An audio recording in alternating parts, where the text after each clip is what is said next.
Hello everybody, Ray Garner with Garner's Games, here to do my weekly comic review. It's Back to the Future time, or future Back to the Past time, depending on how you want to look at it. X-Men number 23, Shadows of Tomorrow, Age of Revelation Epilogue. It's written by MacKay and drawn by Tony Daniel. And we start off where we started the Age of Revelations, with Doug and Cyclops shaking hands. And right then is when the future self shifts bodies with his past self. And immediately launches into an attack. He's got everything laid out perfectly.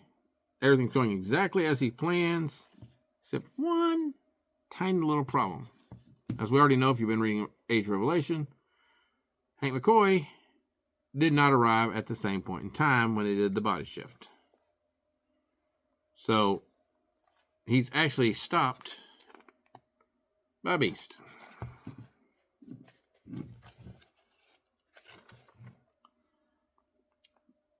And so, going to kind of a long, we'll put Cyclops in a cell.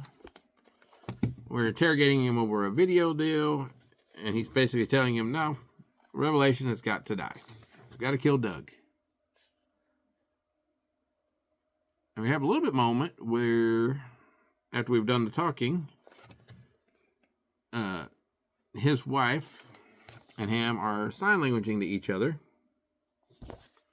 about how he should have let her kill Cyclops.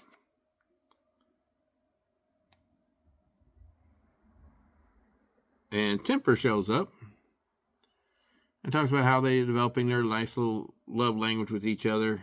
It's romantic. But if she ever refers to her as a Krakoan again, they were going to fight.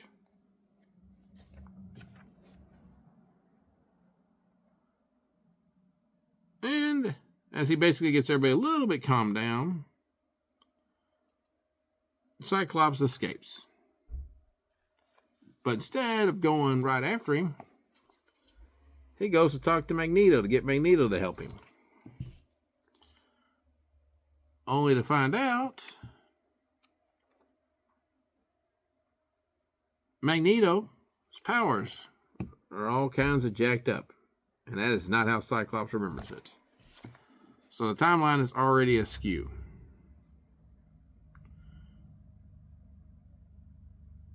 And Cyclops says he has to revise his plan, and we have Psylocke right behind him. Great full panel page, I have to say.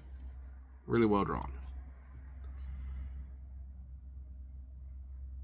So back in the deal, Doug is still trying to play Mr. Innocent until basically he just gives up and is trying to get Cyclops to tell him what he did wrong in the future so that he can get it right now.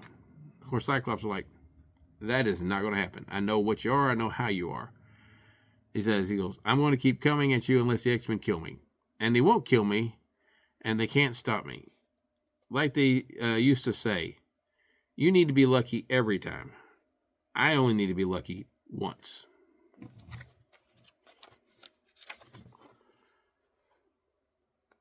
After that, whenever Beast comes to check on him, he's gone.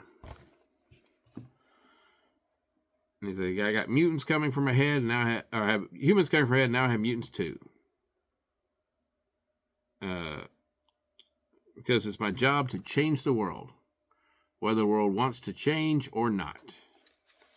And he's leaving with his little entourage.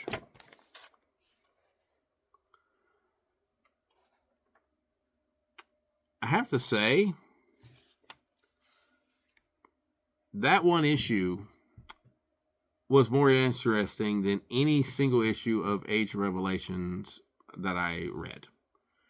So, kudos to them for making what I found to be a 3-month waste of time much more interesting. Having the future Cyclops trying to stop Doug and Doug trying to do what he's wanting to do seems more, exciting than the what if Doug got to do pretty much what he wanted to do and people trying to stop him and for the most part failing. It is still the continuous rehashing of one of the 2 story arcs that we have for the X-Men, which drives me nuts, that we basically everything breaks down to Phoenix Saga, variations of the Phoenix Saga, or variations of Days of Future Past. I mean, Chris Claremont created some great baseline stuff, and all we've done since then is create variations of that, and occasionally some really cool stories. I mean, I really thought Krakoa was a really cool idea until we find out basically it once again was just another day. Not even just not. It was umpteen. Was it 13? Yeah, I think say umpteen times, but I think it was 13 tries to make sure Days of Future Past don't happen. Really would like to see the X-Men move past that, but since that's probably not going to happen in my lifetime, I was very happy with this story of taking the difference of people come back in time and trying to kill off the problem child. In this case, Doug. Still a problem with Doug being the problem child. That's never going to change. But good story. Well handled with, the things that they're having to deal with. The art is really nice. I'm very happy with the art. And this is what the X-Men have been for, going on 40 years now. And they're really good at it. They do time travel better than pretty much any other comic book. So, enjoy. To me, my X-Men. See you next week.